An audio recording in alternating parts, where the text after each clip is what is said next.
Para mim, é um momento singular estar aqui nessa manhã. E pastor, apesar de ter 53 anos de ministério, 47 da Igreja do Catete, eu hoje me sinto como noviço. Não sei o que pregar e nem como pregar. Eu estou aqui realmente sem saber o que fazer. Peço a unção de Deus e as bênçãos de Deus para esse momento tão singular, tão importante, tão cheio nas nossas vidas. Parabenizo a igreja pelos seus 101 anos de vida, organizada em 1924, naquela época quando tudo era diferente.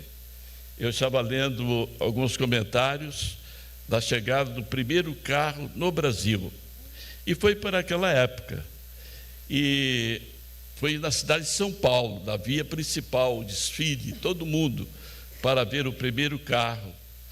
E olha, a imprensa criticou muito a chegada do primeiro carro no Brasil, porque estava colocando em risco as vidas das pessoas. E o primeiro carro, ele percorria 6 quilômetros por hora. Você andando aqui, você faz 6 quilômetros por hora. O irmão Fabrício sabe disso, que na vida militar, o passo de estrada, 6 quilômetros por hora. E houve um escândalo, um protesto geral da imprensa, porque havia um carro que estava colocando em risco a vida da sociedade. Então, imaginemos a igreja sendo organizada em 1924. Tudo era mudado, tudo era mudado. Hoje, nós temos o mundo aqui nesse santuário, estamos falando para o mundo. A internet, e recepcionamos os internautas no culto dessa manhã. É um prazer muito grande estar falando para dezenas de internautas. Esse culto pode estar sendo assistido no Alasca.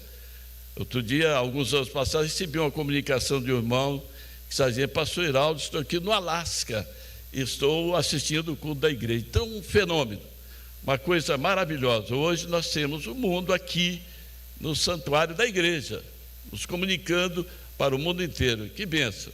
E as coisas mudaram, a tecnologia mudou, muita coisa mudou, o nosso modo de ser, de agir, de viver, na moda, tudo. Há uma dinâmica nessa mudança. E aí também, de certa maneira, a internet é uma grande bênção. Nós temos que colocar também os contratempos. Também tem alguma coisa que ela traz que não é muito boa, inclusive também no próprio Evangelho. Então, nessa manhã, vamos louvar, estamos louvando a Deus pelos 101 anos dessa igreja, mais velho que a minha, 12 anos. Nossa igreja fez 89 anos. E parabenizamos, pastor, a igreja, o irmão, pelo seu ministério aqui de 14 anos. Convido os irmãos a abrirem suas Bíblias no livro de Êxodo. Para tanto, peço os irmãos a ficarem em pé por um instante. No livro do Êxodo, no capítulo 14, a partir do verso 15. Então disse o Senhor a Moisés: por que clamas a mim? Dize aos filhos de Israel que marchem. Preste os irmãos atenção nesse primeiro versículo. E tu levanta a tua vara e estende a tua mão sobre o mar e fende-o para que os filhos de Israel passem pelo meio do mar em seco. E eis que endurecerei o coração dos egípcios para que entrem nele atrás deles, e eu serei glorificado em Faraó e em todo o seu exército, e nos seus carros, e nos seus cavaleiros. E os egípcios saberão que eu sou o Senhor, quando for glorificado em Faraó, e nos seus carros, e nos seus cavaleiros. E o anjo de Deus, que ia adiante do exército de Israel, se retirou, e ia atrás deles também a coluna de nuvem, e retirou de diante deles, e se pôs atrás deles. E ia entre o campo dos egípcios e o campo de Israel, e a nuvem era escuridade para aqueles, e para esses esclarecia a noite, de maneira que em toda a noite não chegou um ao outro. Então Moisés estendeu a sua mão sobre o mar, e o Senhor fez retirar o mar por um forte vento oriental toda aquela noite, e o mar tornou-se em seco, e as águas foram partidas. E os filhos de Israel entraram pelo meio do mar em seco, e as águas lhe foram como muro à sua direita e à sua esquerda. E os egípcios seguiram-nos, e entraram atrás deles todos os cavalos de Faraó, seus carros e os seus cavaleiros, e até ao meio do mar. E aconteceu que na vigília daquela manhã, o Senhor, na coluna de fogo e de nuvem, viu o campo dos egípcios e alvoroçou o campo dos egípcios, e tirou-lhes as rodas dos seus cavalos, e fê-los andar dificultosamente. Então disseram os egípcios: fujamos da face de Israel, porque o Senhor por eles peleja contra nós.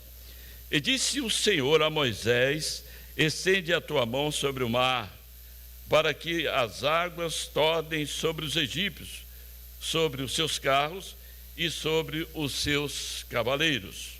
Repito o verso que nos servirá de base. Então disse o Senhor a Moisés: por que clamas a mim? Dize aos filhos de Israel que marchem. Eu vou nessa manhã parafrasear o texto bíblico com a seguinte expressão: pastor, diga aos membros da Igreja Batista em Cachoeiro de Macacu que marchem. Amém. Assentai-vos.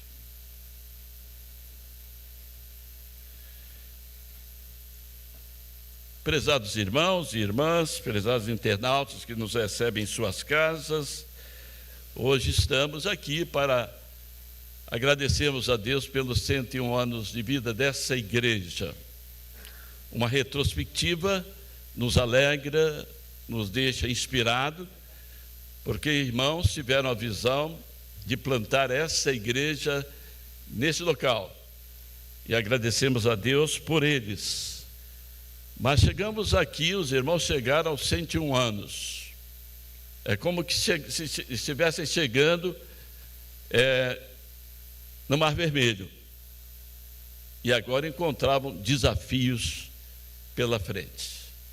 A luta continua, a vida continua, a igreja continua no cumprimento da sua missão, a missão para a qual foi instituída. E naquele momento, quando Moisés está diante do Mar Vermelho, e atrás dos 600 carros de Faraó, soldados preparados, povo de Israel encurralados, sem ter para onde sair. E agora eles vêm para Moisés, insistentemente clamando, e não foi de uma maneira ordeira, foi de uma maneira muito agitada, muito agressiva, como só acontecia com aquele povo, e insistindo com Moisés, para que Moisés tomasse as providências. Afinal de contas, Moisés, você nos tirou lá da terra do Egito, lá estávamos bem, nós tínhamos lá os pepinos, as comidas em fartura, tínhamos também os cemitérios onde dignamente eram enterrados os enfermos e os mortos, e agora você nos trouxe para esse lugar e disse que Deus nos daria toda a proteção, porque agora, como é que vamos sair dessa? Não temos como que atravessar o Mar Vermelho, ou então retornaremos para os braços de Faraó. Você tem, Moisés, a obrigação de resolver esse problema. Imagine os irmãos, a situação de Moisés diante desse grande conflito. E ore a Deus, clame a Deus para nos tirar dessa situação. E Deus disse a Moisés: Moisés, esse não é o momento de orar. Eu tenho os meus ouvidos tapados para esta oração. A palavra oração é composta no seu prefixo de hora e no sufixo ação. Era só cumprir a extensão da palavra, oração. Ali não havia o momento de suplicar, de clamar a Deus. O único momento na Bíblia que nós encontramos quando Deus disse: olha, vocês não devem orar nesse momento, mas vocês devem agir. Foi nesse momento em que o povo mandou Moisés clamar. Não era o momento de clamar, é o momento de avançar. Era o momento de marchar, de avançar, de ir à frente. Por que aquele povo procedia daquela maneira? O contexto desse texto e toda a história de Israel até aquele momento não deixava qualquer dúvida, qualquer oportunidade para que o povo desacreditasse de Deus e não caminhasse a jornada e não fizesse o que Deus estava falando. Não era um momento de desespero, não era um momento de dúvidas, mas era um momento do exercício pleno da fé, porque todas as promessas bíblicas de Deus até aquele momento foram cumpridas. E quando nós olhamos numa retrospectiva da revelação bíblica até aquele momento, nós vamos encontrar Deus se decepcionando com a criação, logo com o povo que ele criou, logo após a morte, o pecado de Adão e Eva e seus filhos, e a primeira geração, e aquela geração se tornou totalmente ímpia. E Deus teve que convocar Noé para restaurar um novo povo, criar um novo povo, uma nova geração.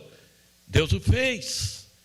Era só retroceder. Ó, meus irmãos, uma coisa muito interessante da minha infância era que, quando era bem pequeno, estava muito interessado em ser alfabetizado e ler, porque eu queria ler aquilo que eu já ouvia nos meus primeiros anos de vida na igreja, porque eu ouvia falar sobre a Arca de Noé, ouvia falar sobre a vitória de Davi, ouvia falar sobre o nascimento de Moisés, ouvia falar sobre a chamada de Abraão. Eram coisas para qualquer criança, coisas espetaculares. E eu queria ler, me chamava muito a atenção, e logo que pude aprender a ler, então fui ler esses textos da Bíblia sensacionais, que extrapolam a racionalidade, extrapolam a nossa realidade, porque são milagres de Deus. E ficava lendo, naquele tempo, com um lampião, porque onde morava não tinha ainda luz elétrica, e à noite lendo, pensando como é que Noé pôde construir a arca e colocar ali todo um representante de cada ser, como é que Deus fez isso, depois como é que Davi venceu o gigante Golias, como é que Moisés saiu do Egito, aquelas pragas. Isso me chamava a atenção, como chama a atenção de qualquer criança. Eu tenho um neto de 2 anos, ele é curioso nas historias, fica lá colorindo e já identificando essas histórias bíblicas. Que coisa maravilhosa, chamou-me a atenção, porque o povo de Israel, naquele momento, não olhou para trás e não viu a ação de Deus na vida do seu povo. E Deus, então, depois do dilúvio, chama Abraão e promete a Abraão fazer dele pai de uma grande nação. Chamou Abraão para fora e disse a Abraão: Abraão, olha para aqui, para as estrelas. Você vai criar um povo que será superior ao número dessas estrelas. Ninguém poderá contar. Era a promessa de Deus a Abraão. Mas o que aconteceu? Deus deu a Abraão uma mulher que não podia ter filhos. Esse é o primeiro, aliás, dos 3 primeiros patriarcas que nós vamos encontrar, Abraão, Isaque e Jacó, nós vamos encontrar esse problema. Como é que Abraão poderia cumprir a promessa de Deus, pois se Sara não podia ter filhos? Era um paradoxo. Como é que Deus fez isso? O que Deus está pensando? Eu vou ser pai de que nação? Já que Sara não pode ter filho. E Deus resolveu o problema. Aos 90 anos, Deus instituiu a madre de Sara, e ela teve filho, e continuou então Abraão a crescer, e veio Isaac. Mas com Isaac aconteceu a mesma coisa. Rebeca, que era sua esposa, também não podia ter filhos. Que contradição de Deus em querer constituir essa grande nação, e agora novamente a esposa de Isaac não podia ter filha, Rebeca. Mas Deus resolveu. Também conseguiu que na velhice Rebeca viesse a ter filho. E agora nasce Jacó. E Deus também quer fazer de Jacó uma grande nação. Mas também Raquel, que era esposa de Jacó, não podia ter filhos. Uma outra dificuldade, Deus resolveu essa dificuldade. Deus resolveu todas as dificuldades. E depois Deus chama, então Deus livra o seu povo no Egito. Depois que José governou o Egito e o povo de Israel teve um momento de bonança no Egito, porque ele se tornou o grande governador do Egito, o administrador de todas as coisas, com toda a confiança de Faraó, governando o Egito, e finalmente recebeu a sua família, que vinha do interior, depois de decifrar o sonho de Faraó das 7 vacas magras, 7 vacas gordas. E Faraó deu-lhe o poder de ser o vice-governador e o ministro de economia para administrar o Egito, e ele fez de uma maneira extraordinária. E houve um momento de fome, quando seus familiares tiveram que vir de longe ao Egito para buscar alimento, e ali, de uma estratégia divina, aconteceram algumas coisas. Depois toda a sua família veio e ele apresentou a Faraó, e Faraó disse, olha, o recepcionou com grande alegria. Aqui vamos dar a terra de Gósen a eles, porque é uma terra fértil. E o povo de Israel, a família de Jacó se instalou ali e cresceu. E passou quase que a aumentar o número de israelitas ao número dos egípcios. E Faraó ali foi benevolente no período de José, com seus pais, com a sua família. Mas depois José morreu. Aquela dinastia de Faraó também desapareceu, e ao longo dos 400 anos não havia qualquer vínculo emocional, espiritual, afetivo entre os faraós e os hebreus. E o que aconteceu? Eles foram perseguidos, maltratados, subjugados, e Deus levanta Moisés. No grande milagre também, depois de Moisés ter se livrado da morte na sua tenra idade, por uma estratégia divina, também Moisés é levantado por Deus. Moisés é adotado como filho da filha de Faraó. E o que aconteceu nesse plano divino, nessa história toda, que o povo de Israel deveria ter conhecimento e ter isso como inspiração para nunca mais duvidar de Deus, porque eram milagres sobre milagres. E agora Deus levanta Moisés, e Moisés vai viver 40 anos lá na corte, se preparando, conhecendo toda a corte de Faraó, em todos os detalhes, e ali se preparou 40 anos. Aos 40 anos, ele, por ter matado um egípcio que maltratava um hebreu, ele teve que fugir, e Deus o mandou para o deserto, para que lá no deserto ele conhecesse o deserto, onde ele deveria caminhar posteriormente com o seu povo até a terra de Canaã. E lá no deserto, Moisés ali trabalhou 40 anos com o seu sogro, com o genro, com o pai da sua esposa, ficou 40 anos ali. Depois de 40 anos, e agora com 80 anos, ele retorna ao Egito por uma ordem de Deus para tirar o povo de Israel do Egito.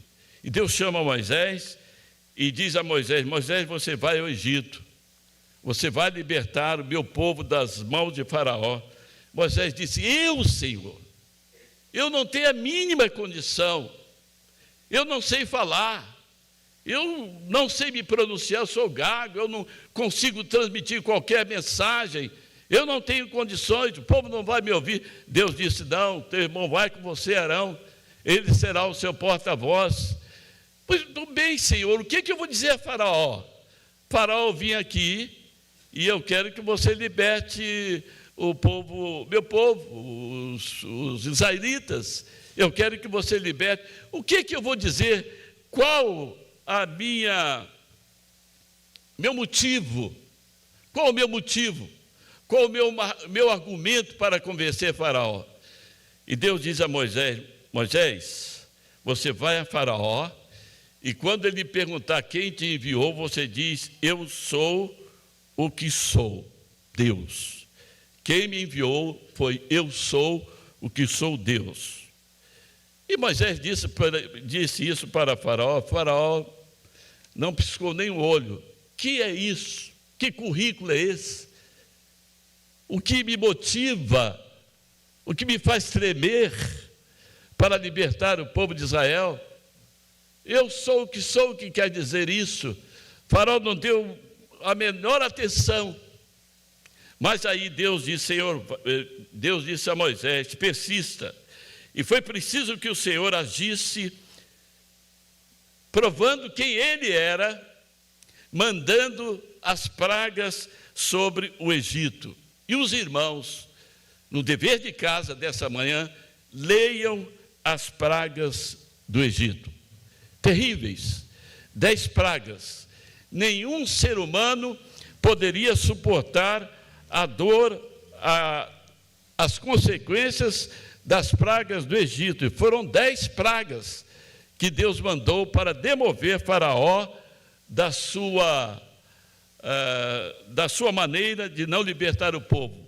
As pragas foram: as águas tornaram-se em sangue, a praga das rãs, dos piolhos, das moscas, peste dos animais, das úlceras, praga da saraiva, praga dos gafanhotos, praga das trevas, e a última, a 10ª, a morte dos primogênitos. Só depois da 10ª praga é que Faraó, então, se sensibilizou e já não suportava mais as dores. Ele, então, libera o povo para caminhar no deserto. E Moisés sai do Egito com o povo de Israel, em demanda a terra prometida. 40 anos. Será que seria mesmo 40 anos aquela caminhada do Egito até a terra de Canaã? Não. Normalmente não seriam 40 anos, mas foi 40 anos por causa da ingratidão do povo, do pecado do povo, que deixava de adorar a Deus. Alguns comentários, alguns historiadores dizem, no mundo secular, que a humanidade pôde ver 3 grandes povos. Primeiro, os gregos. Os gregos são conhecidos pela literatura, pela filosofia. É verdade, os princípios filosóficos dos filósofos gregos contribuíram e contribuem muito até hoje, tanto na medicina, na física, na comunicação e tudo. Aqueles princípios continuam. A cultura helênica foi algo correto. Também dizem que os romanos formaram exércitos aguerridos e dominaram o mundo. É verdade. O soldado romano tinha toda uma preparação, um adestramento para ganhar o mundo. Tanto é que Paulo, na carta aos Efésios, no capítulo 3, ele faz lá a ilustração da armadura do cristão. Ali ele toma por base um soldado romano e relaciona aquilo também com os textos bíblicos, formando a armadura que pode nos defender contra as astutas ciladas do maligno. A nossa armadura cristã vem de uma inspiração do próprio soldado romano. Os romanos tomaram, à época, grande parte do mundo. E esses comentaristas também dizem que os hebreus, os israelitas, eram tendentes à vida religiosa. Não eram. Não eram. Nunca foram. Deus chamou aquele povo, constituiu aquele povo para ser o seu povo, para revelar todo o seu amor ao mundo, mas foi um povo desobediente. E em alguns momentos a mão de Deus teve que pesar e fazê-lo voltar para adorá-lo. Aquele povo não era naturalmente obediente a Deus, era desobediente. Mas Deus tinha um propósito, e os puniu, e os trouxe, e fez com que eles voltassem a crer no poder de Deus. O fato que ocorre aqui, que precede a travessia do Mar Vermelho, é exatamente isso. O povo não tinha que estar com Moisés e dizendo: Moisés, clame a Deus, clame a Deus, clame a Deus, clame a Deus. Não, tinha que olhar para o passado. Esse Deus da providência, esse Deus das pragas, esse Deus abençoador, esse Deus poderoso, tinha que confiar em Deus e ver que um mar vermelho era um detalhe naquela caminhada para a terra de Canaã. Aliás, ali no Mar Vermelho é praticamente a metade da viagem. E é muito importante esse momento nessa decisão. O Mar Vermelho não era aquele monstro, aquele impedimento. Nós, às vezes, criamos obstáculos para nós por falta de fé, e esses obstáculos tornam-se insuperáveis. Estamos, às vezes, a até idolatrar, homenagear os obstáculos, nos rendemos a ele, sem cogitarmos de Deus, sem clamarmos a Deus, sem confiarmos em Deus, no Deus da providência, no Deus do milagre, no Deus que age, no Deus que agiu no passado e que age no presente. Então, nesse momento, quando o povo desesperadamente fala com Moisés, e Moisés então fala com Deus e é repreendido por Deus. Moisés, não venha falar comigo, não ore agora. O que eu tinha de oferecer, eu já ofereci. Diga a esse povo para marchar. Meus irmãos, uma das frustrações com a qual o crente pode defrontar-se é a sua própria impotência. Ele profere palavras grandiosas de poder espiritual, de arranjo, palavras de efeito espiritual, mas vê pouca coisa acontecer na sua vida. Ele fala, e às vezes tem um glamour espiritual, mas vê pouca coisa como uma dependência de fé, de oração, pouca coisa do agir de Deus na sua vida. Sinais e milagres devem ser buscados por causa da excitação que deles, não por causa da excitação que deles provém, pois a espiritualidade é muito mais do que qualquer excitação, de qualquer glamour, de qualquer motivação meramente material. O registro da ocorrência nos confere a fé. Por quantas vezes o Senhor providencia em nosso favor de maneira significativa e especial? Quantas vezes Deus tem realizado milagres? Quantos milagres Deus realizou na história dessa igreja até o momento presente? Quantos milagres Deus realizará no futuro da história dessa igreja? Paramos aqui. Imaginemos que estamos diante, daqui para frente, do Mar Vermelho. Mar Vermelho é uma simbologia agora em que podemos pensar a voz de Deus para essa igreja, para os irmãos que receberam esse legado espiritual, esse patrimônio espiritual, essa história que foi plantada pela fé nesse lugar, mas temos agora o futuro. Não podemos dormir nos loiros da vitória. Eu, quando lecionava lá no seminário onde se formou o pastor Edmilson, dizia aos meus alunos o seguinte: o pastor tem que matar a cada domingo um leão. Porque às vezes, sobretudo pastores novos, ficam encantados com alguns fatos positivos que ocorreu e às vezes ficam descansando naquilo ali, naquela maré mansa. Não, eu já fiz, é muito bem, a coisa está indo tudo bem, temos tido vitória. Não pode dormir e descansar nesses olhos da vitória. A cada domingo é um leão, a igreja tem que matar muitos leões, muitos. O irmão tem que matar um leão na sua vida, a cada semana, a cada obstáculo.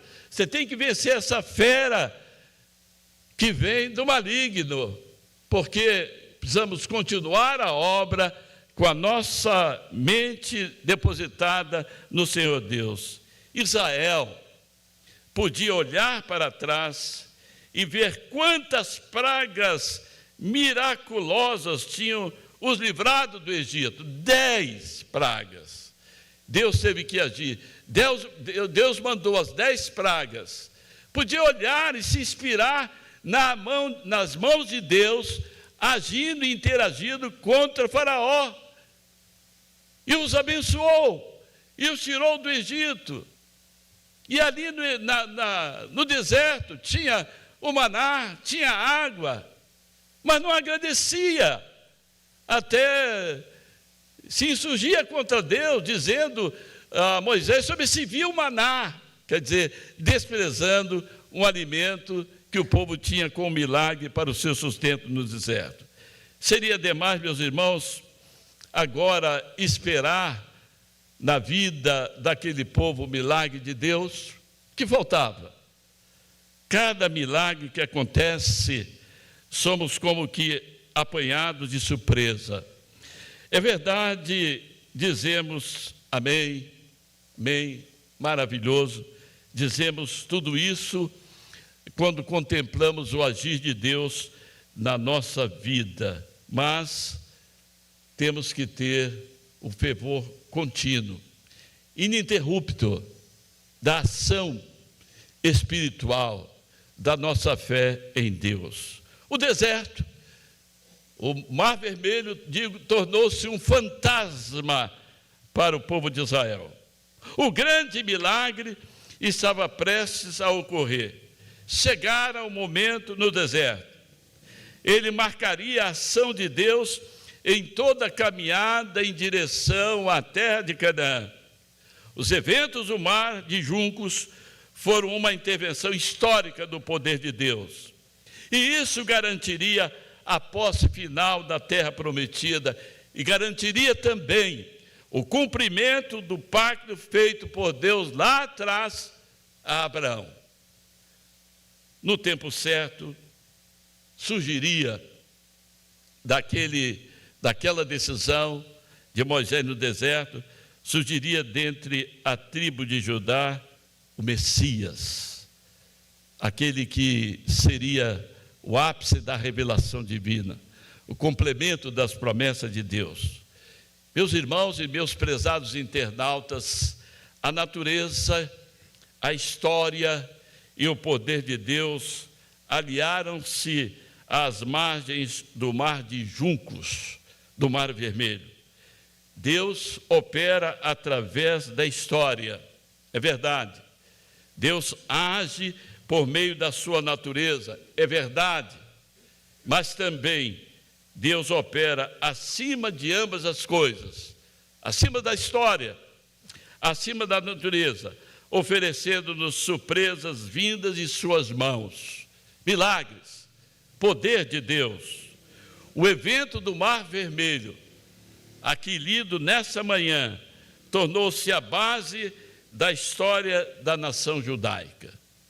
Moisés diz ao povo de Israel que marche. Foi a ordem de Deus. Não vamos orar agora, temos que agir.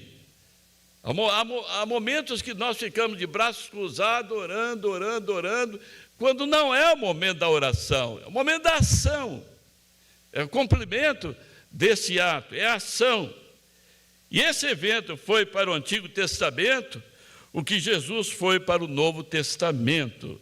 Foi um revelador, foi um redentor de Deus. Sim, porque Deus conferiu tão grande graça aos homens através de Jesus. Dize ao povo de Israel que marche. Momento não era para aclamar, se marchar. Dize aos membros da primeira igreja batista em Cachoeiro de Macacu que marchem. A história passada é lindíssima, mas os irmãos têm que construir ou completar essa história. Tem que concluir uma nova história. Não podemos descansar no passado. Deus tem desafios para o presente, desafios que o mundo moderno nos impõe. Na era da tecnologia, todas as coisas acontecem.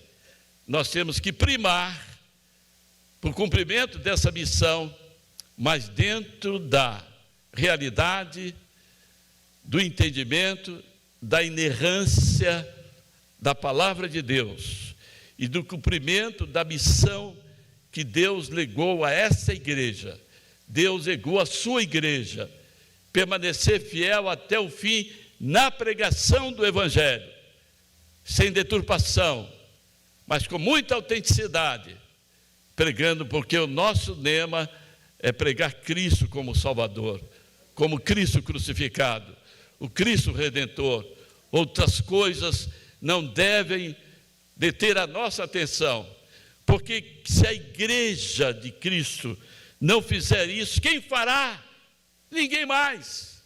Nenhuma sociedade social, filantrópica, vai pregar o Evangelho se a igreja não fizer.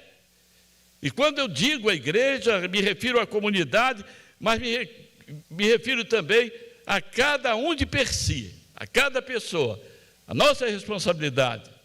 Nós somos membros do corpo de Cristo. Membros, aonde você estiver, está a sua igreja.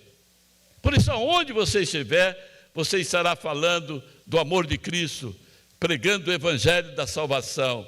O cumprimento da igreja, a história da igreja, que nos trouxe a esse momento de 101 anos, mas que nos impõe caminharmos cada vez mais inteligente, dinâmica, poderosa, aproveitando os meios de comunicação, a facilidade que temos para realmente incendiar esse mundo. O mundo no qual vivemos, e muitos repetem isso, é o mundo dos desafios, é um mundo sem Deus, onde o maligno aproveita toda essa tecnologia e age com a sua astúcia, com a sua capacidade para desacreditar o poder do Evangelho, tal como foi feito nos dias apostólicos. Aquilo que os gnósticos faziam ou tentaram fazer na igreja, na introdução de uma filosofia que considerava Cristo um bom homem, até um profeta, mas não a sua divindade, não a sua deidade, não sendo Cristo Deus, não tendo o poder de Deus, não sendo uma pessoa da Trindade, pregavam Cristo como uma pessoa maravilhosa, mas como outra pessoa qualquer, enfraquecendo o poder do Evangelho. Quando Paulo combateu isso, falando que Cristo verdadeiramente era o Filho de Deus. Hoje, vivemos numa sociedade dessa maneira, e muitos até se dizem crentes, muitos se dizem evangélicos. Eu vi até comentários de uma pessoa que foi entrevistada e disse: não, eu agora sou evangélico, mas não quero pertencer à igreja. Hoje existe até uma doutrina dos desigrejados. Desigrejados. Estamos nos tempos modernos. Desigrejados. Pois se a igreja é o corpo de Cristo, eu vou contrariar uma doutrina bíblica. Jesus é o cabeça da igreja. E como eu vou manter a minha vida fora, sem igreja? Igreja não salva, é verdade, mas a igreja é o lugar que funciona como uma fogueira espiritual, onde as brasas se aquecem mutuamente, onde as brasas estão vivas, e como numa fogueira, você tira uma brasa de uma fogueira, deixando-a por algumas horas isolada, essa brasa torna-se-á em cinza. Essa é a comparação. Alguém fora da igreja tem uma tendência muito grande de se tornar cinza, de não produzir, de não refletir, de não salgar, de não ser a luz do mundo. É na igreja onde somos exortados, na igreja onde somos inspirados pela sua palavra, é na igreja onde mantemos a comunhão, a coinonia cristã, é na igreja onde nos abençoamos mutuamente, a igreja. Mas o mundo moderno, e através da televisão, difunde-se hoje até o grupo dos desigrejados. E alguns que pregam, usando a Bíblia como um pretexto, pregando heresias que enfraquecem, confundem muitos irmãos. Este é o mundo. Esse é o desafio para a igreja, primeira igreja batista em Cachoeiro de Macacu. Esse é o desafio para você, meu irmão. Esse é o nosso desafio. As provas de que Deus agia protegendo o seu povo, isso já Israel tinha. As provas de que Deus protege a sua vida e abençoa a sua vida estão exaradas na palavra de Deus. Mas o povo estava míope ou esquecido dos milagres operados por Deus anteriormente, na história passada. Agora, o que se fazia necessário era Israel marchar para atravessar o mar. Quando molhassem os pés, o ato miraculoso de Deus tornar-se-ia realidade. Bastava tão somente a iniciativa, ao comando de Moisés: marchem, e o povo marchasse, e molhassem os pés, as águas do mar vermelho se abririam. Quando que o homem, meus irmãos, ficava convencido de que estava fazendo o que Deus lhe mandou, e quando somos convencidos disso, nos tornamos corajosos. Quando é que o homem pode esperar que as bênçãos naturais aconteçam? Obedecendo e confiando em Deus. Duas respostas têm sido dadas a essas perguntas. No decorrer da história, Deus tem usado santos pelo seu poder para alterar o curso da natureza. No decorrer da história, aqueles que creram que as leis da natureza são constantes para melhor, mas também para pior, mesmo nos momentos mais críticos. Diante dessa igreja, diante da minha igreja, para a qual também já falei sobre esse assunto, está o desafio do Mar Vermelho. E agora, Moisés? E agora, pastor Edmilson? E agora, irmãos diáconos? Deus nos fala para que concitemos o povo a marchar, a caminhar. E para nós, temos à nossa frente ainda 6 meses do ano 2025. 6 meses para caminharmos. Esse é o período para concluir esse ano. Mas é o Mar Vermelho que devemos usar para a pregação do Evangelho. É uma espécie de Mar Vermelho. Clamemos a Deus. O Senhor diz, e o Senhor nos diz, e o Senhor nos inspira nessa manhã a dizermos aos irmãos todos: caminhemos juntos, unidos, marchando para a travessia do Mar Vermelho, porque esta é a vitória que Deus quer nos dar, essa é a vitória que Deus dará a essa igreja nessa nova jornada depois do seu centenário. Que Deus, para tanto, nos abençoe, que Deus nos abençoe, que todo o povo de Deus diga amém.